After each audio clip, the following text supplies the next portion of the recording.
Hello, I am back with my new video on basics of bioavailability. In this, we will be discussing what is bioavailability, what are the objectives of bioavailability, significance of bioavailability, various types of bioavailability, and the important methods of determination of bioavailability. Basically, I will be trying to clear the concept of bioavailability so that in next video of bioequivalence you could understand it properly. If you are visiting our channel SRIP Edu Farm for the first time, kindly subscribe our channel and also press the bell icon so that you can get the notifications of new videos. So come on, we will be starting our video. Bio availability एक बहुत important topic है जो कि pharmaceutics के bio farm में भी काम आता है और साथ ही साथ फार्माकोलॉजी में भी काम आता है। तो सबसे पहले जानेंगे बायो अवेलेबिलिटी होता क्या है। तो अगर इसकी शॉर्ट में डेफिनेशन कोई पूछे तो आप बोलेंगे कि bioavailability is defined as the rate and extent of reaching of drug in the systemic circulation. अब इसको और भी कई बुक्स में कई साइंटिस्ट ने अलग अलग वे में डिफाइन किया हुआ है। तो फर्स्ट डेफिनेशन जैसे कि यहाँ पर नोटेड है कि bio availability indicates measurement of the rate and extent of therapeutically active drug that reaches the systemic circulation and is available at the site of action. यहाँ पर ये इंपॉर्टेंट है कि वो जो ड्रग है जो सिस्टमिक सर्कुलेशन में पहुंची वो अवेलेबल भी होनी चाहिए। अगर अवेलेबल नहीं है मतलब अगर वो बाउंड हो गई, प्रोटीन बाइंडिंग हो गया, तो वहां पर वो अवेलेबल नहीं कहलाएगी, तो फिर वो बायो अवेलेबल नहीं बोलेंगे उसको। इससे ये मतलब है। दूसरा जो डेफिनेशन है वो ये है, bioavailability is a term used to indicate the fractional extent to which a dose of drug reaches its site of action or a biological fluid from which the drug has access to its site of action। यहाँ पर वो ये कह रहा है कि fraction मतलब जितनी क्वांटिटी जितनी देर में सिस्टमिक सर्कुलेशन में पहुंची या अपने साइट में पहुंची वो कहलाती है बायो अवेलेबिलिटी। तो यहाँ पर एक्सटेंट यानी अमाउंट बोल रहा है, रेट मतलब टाइम कंज्यूम कि कितने टाइम ड्यूरेशन के बाद जो ड्रग है वो अवेलेबल हुई। अब हम ये जानेंगे कि ऑब्जेक्टिव्स ऑफ बायो अवेलेबिलिटी क्या होता है या बायो अवेलेबिलिटी स्टडीज हम क्यों करते हैं, क्यों ये इंपॉर्टेंट होती है। तो सबसे पहले तो अगर आपको कोई भी एक डोसेज फॉर्म को डेवलप करना है या फिर कोई एक न्यू ड्रग एंटाइटी को डेवलप करनी है तो उसकी थेरेप्यूटिक यूटिलिटी हमको पता होनी चाहिए। तो पहला ये हुआ रीजन बायोअवेलेबिलिटी स्टडीज का। सेकेंड ये है कि हमको जो एक्सीपिएंट्स हैं उसका क्या इन्फ्लुएंस है या फिर पेशेंट रिलेटेड फैक्टर्स होते हैं या फिर ड्रग का इंटरैक्शन है वो, और साथ ही साथ उसकी क्या एफिशिएंसी है एब्जॉर्प्शन में, ये सब भी हमको बायोअवेलेबिलिटी से ही पता चलता है। फिर आपको अगर कोई नया फॉर्मुलेशन बनाना है ऑलरेडी एग्जिस्टिंग ड्रग का, लाइक एक तो हम न्यू ड्रग बनाते हैं, एक हम जो ऑलरेडी ड्रग अवेलेबल है उसका कोई डेरिवेटिव बनाते हैं, उसका कोई नया फॉर्मुलेशन बनाते हैं, तो इन सारे कंडीशन में भी आपको बायोअवेलेबिलिटी पता होनी चाहिए। उसके बाद नेक्स्ट ये होता है कि हमको जब आगे जब ड्रग की कुछ क्वालिटी कंट्रोल पैरामीटर्स करने होते हैं तो हमको उस समय भी स्टोरेज कंडीशंस हैं, प्रोसेस फैक्टर्स हैं, स्टेबिलिटी है, वहां पर भी हमको इन सारे फैक्टर्स की बायोमेट्रिक स्टडीज की ज़रूरत पड़ती है। लास्ट आता है कि आपको जब कंपैरिजन करना हो availability of drug substance from different dosage forms, तो वहां पर भी कंपैरिजन, जैसे कि एक डोसेज फॉर्म ऑलरेडी डेवलप्ड है आपको दूसरा बनाना है या 2-3 डोसेज फॉर्म आपने एक ड्रग के बना दिए, वहां पर भी आपको कंपैरिजन करना है, तो उस समय भी आपको बायोअवेलेबिलिटी की जरूरत पड़ती है। आगे हम अभी देखेंगे कि एब्सोल्यूट बायोअवेलेबिलिटी होती है, रिलेटिव बायोअवेलेबिलिटी होती है, तो वो सब हम डिटरमाइन करते हैं। बायो अवेलेबिलिटी हमने देख लिया। अब बात करेंगे कि कौन कौन से टाइप के बायोअवेलेबिलिटी होती है। इसमें फर्स्ट आता है एब्सोल्यूट बायो अवेलेबिलिटी। इसमें आप इसकी डेफिनेशन देखेंगे तो डेफिनेशन बहुत सिंपल है। जब हम अगर कोई ओरली एडमिनिस्टर्ड ड्रग है उसकी अवेलेबिलिटी को कंपेयर करते हैं with respect to intravenous administration, तो वहाँ कहते हैं एब्सोल्यूट बायो अवेलेबिलिटी। यहाँ पर एक चीज़ आप ध्यान रखिएगा कि इंट्रावेनस में हम ये मान के चलते हैं कि 100% बायो अवेलेबिलिटी है, क्योंकि वो हम डायरेक्टली सिस्टमिक सर्कुलेशन में ड्रग को डालते हैं। तो when the systemic availability of a drug administered orally is determined in comparison to its intravenous administration, it is called absolute bioavailability. Absolute bioavailability को हम कैपिटल F से डिनोट करते हैं. आगे आएगा रिलेटिव बायोअवेलेबिलिटी, वहां हम F के साथ स्मॉल r यूज करेंगे. फिर आगे क्या है, its determination is used to characterize a drug's inherent absorption properties from the extravascular site. मतलब जो एक साइट होता है एक्स्ट्रावेस्कुलर, वहां से ड्रग कितनी एब्जॉर्ब होगी, उसका क्या प्रॉपर्टी है, वो डिटरमाइन होती है जब हम उसको कंपेयर करते हैं. तो इसके जो हम यूज करते हैं, percent absorption is equal to dose IV into AUC oral upon dose oral into AUC IV into 100. AUC मतलब होता है एरिया अंडर द कर्व, ये अभी आगे हम लोग देखेंगे. एन एब्सोल्यूट बायोअवेलेबिलिटी इज 1 और 100%. It indicates complete absorption. आप अगर देखेंगे तो बायोअवेलेबिलिटी को 0 से 1 के बीच में उसका नंबर दिया जाता है.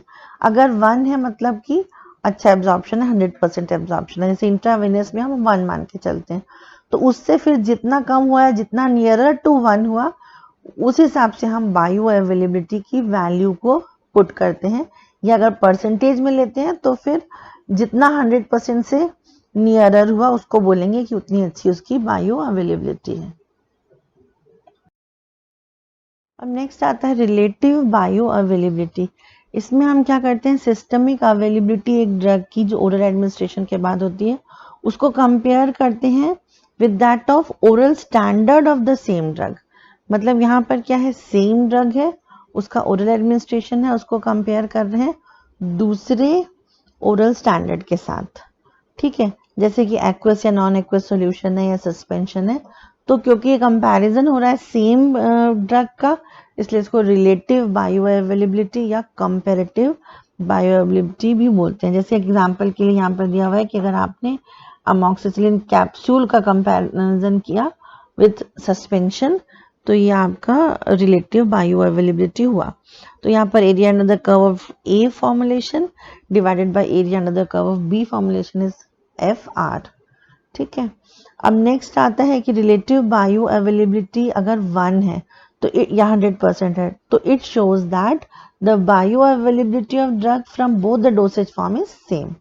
But here it does not indicate the completeness of the systemic drug absorption. मतलब आप यहाँ ये नहीं बोलोगे कि 1 है मतलब ये 100% हो गया, नहीं. 1 है मतलब कि दोनों की बायोअवेलेबिलिटी सेम है.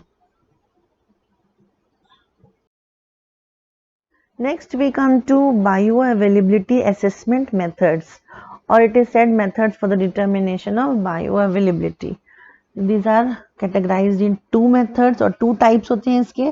फर्स्ट होता है फार्माकोकाइनेटिक मेथड्स और दूसरा होता है फार्माकोडायनेमिक मेथड्स. काइनेटिक को हम इनडायरेक्ट मेथड बोलते हैं और डायनेमिक को डायरेक्ट मेथड बोलते हैं. इनडायरेक्ट मेथड में दो टाइप होते हैं. पहला होता है ब्लड एनालिसिस और दूसरा होता है यूरिनरी एक्सक्रीशन डाटा स्टडीज.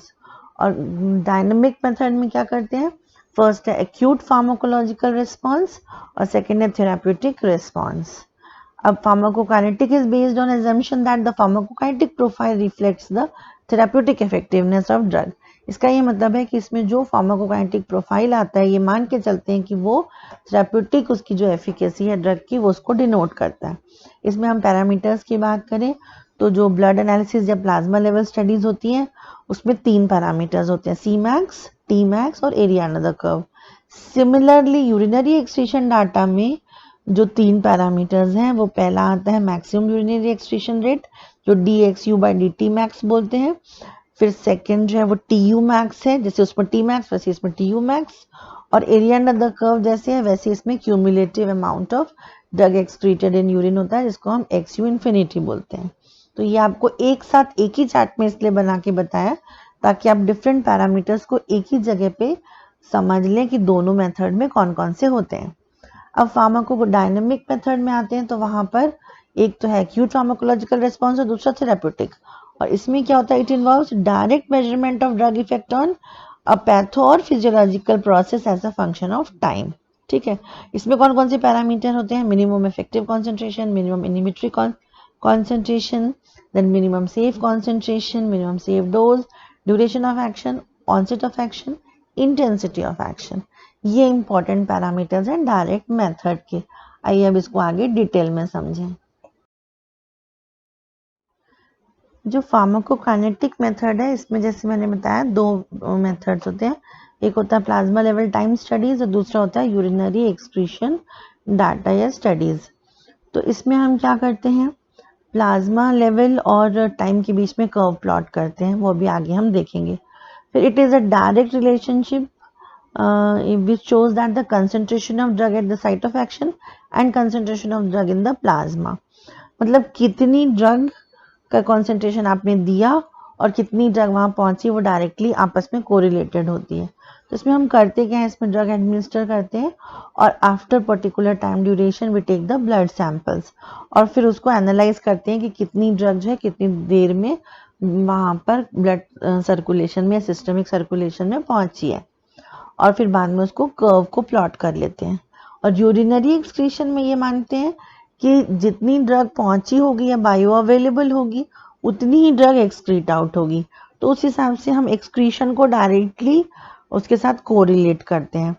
तो the method of determination bioavailability provided that the active ingredient is excreted unchanged in the significant quantity of urine and the cumulative amount of active drug excreted in urine is directly proportional to the extent of systemic drug absorption। ये मैंने बताया कि जितनी drug absorb हुई उतनी drug उसी हिसाब से ही प्रोपोर्शनली ही ड्रग जो है वो एक्सक्रीट आउट होगी यूरिन में। And the rate of drug excretion is directly proportional to the rate of systemic drug absorption.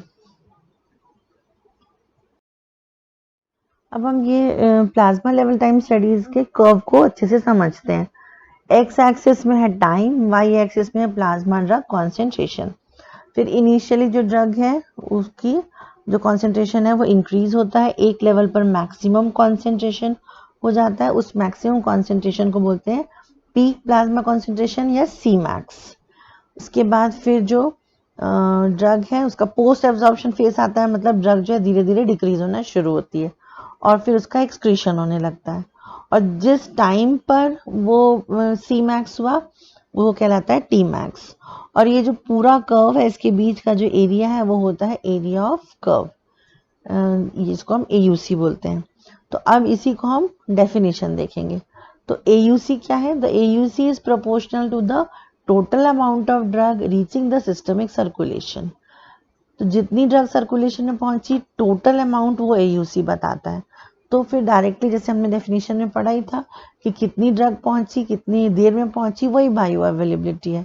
तो AUC से ही हम डिटरमाइन करते हैं बायो अवेलेबिलिटी। फिर यहाँ पर जो सी मैक्स मैंने बताया पीक प्लाज्मा कॉन्सेंट्रेशन, इसको हम माइक्रोग्राम पर ml या mg पर ml में भी डिनोट करते हैं। तो सी मैक्स जो है अगर आप ज़्यादा डोज लोगे तो ज़्यादा होगा और देयर बाई एब्जॉर्प्शन रेट भी ज़्यादा हो जाएगा। और टी मैक्स क्या है?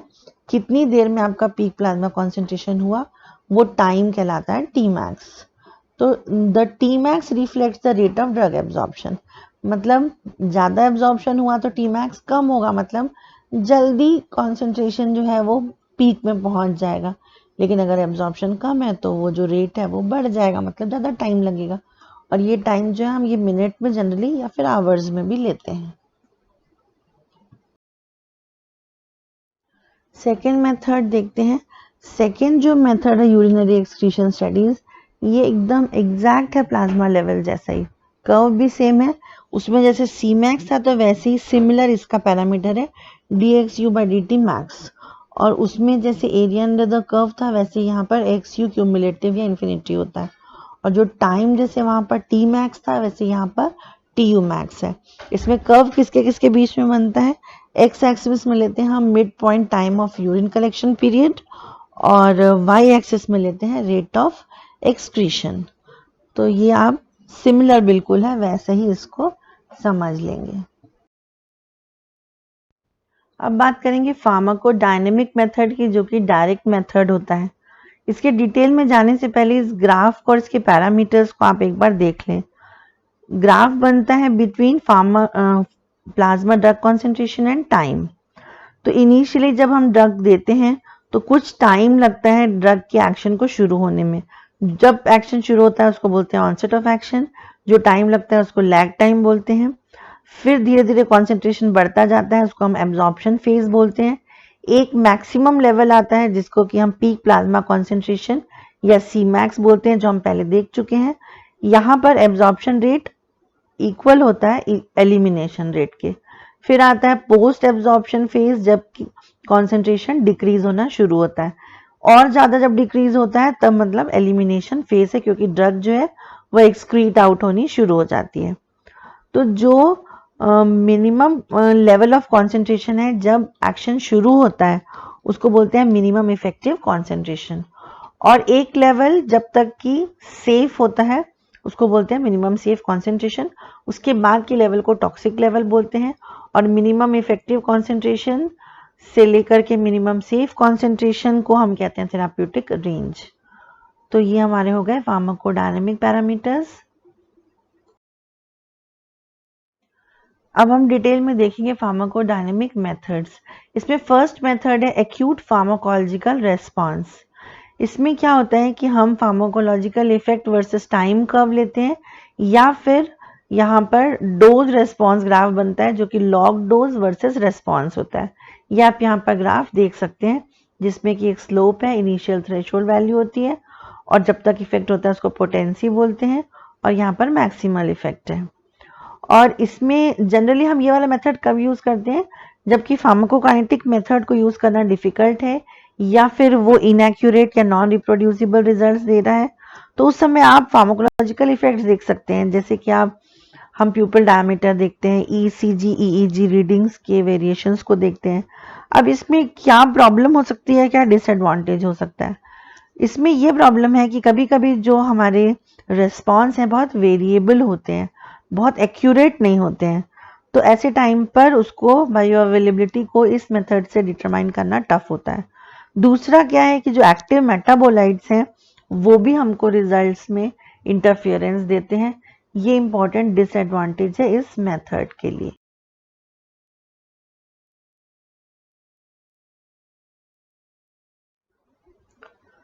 अब ये नेक्स्ट मेथड जो है इसको थेराप्यूटिक रेस्पॉन्स मेथड बोलते हैं। थेराप्यूटिक रेस्पॉन्स में ये होता है कि जो कंडीशन है, जो डिजीज्ड कंडीशन है, उसी कंडीशन के पेशेंट को वो ड्रग दी जाती है जो कि उस प्रॉब्लम को सॉल्व करे या जो उसमें थेराप्यूटिक इफेक्ट दे। लाइक अगर आपके बॉडी में इन्फ्लेमेशन है तो एंटी इन्फ्लेमेटरी ड्रग दी जाएगी। अगर मान लो फीवर है तो हम एनाल्जेसिक ड्रग या एंटीपैरेटिक ड्रग देंगे। तो उससे हमको जो भी रेस्पॉन्स मिलता है वो हमको बायो अवेलेबिलिटी बताता है। पर इसमें क्या प्रॉब्लम हो सकती है, क्या लिमिटेशन है, कभी कभी इसको क्वांटिफिकेशन करना डिफिकल्ट रहता है, और क्योंकि बायो इक्विवेलेंट स्टडीज जो है वो क्रॉसओवर मेथड से करते हैं तो वो उसको भी कंडक्ट करना थोड़ा सा टफ रहता है। अब बात करेंगे limitations of bio availability studies.